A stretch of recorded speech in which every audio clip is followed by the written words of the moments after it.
6 ವರ್ಷಗಳ ಹಿಂದೆ ಈ ಪುರಾಣದಲ್ಲಿ ವಿವರಿಸಲಾಗಿದೆ.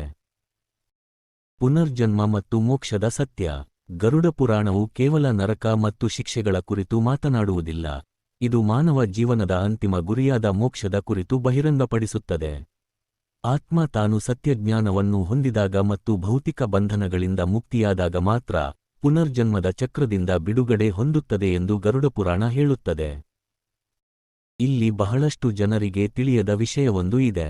ಗರುಡಪುರಾಣದ ಪ್ರಕಾರ ದೇವತೆಗಳು ಮತ್ತು ದಿವ್ಯ ಜೀವಿಗಳು ಕೂಡ ಕರ್ಮಕ್ಕೆ ಬದ್ಧರಾಗಿದ್ದಾರೆ.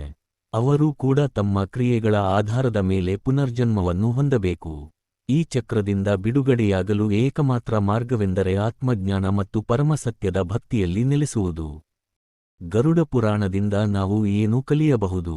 ಗರುಡಪುರಾಣವು ಕೇವಲ ಪರಲೋಕದ ಕುರಿತು ಮಾತ್ರ ಅಲ್ಲ, ಇದು ಅರ್ಥಪೂರ್ಣವಾದ ಜೀವನವನ್ನು ಬದುಕಲು ಮಾರ್ಗದರ್ಶಿಯಾಗಿದೆ.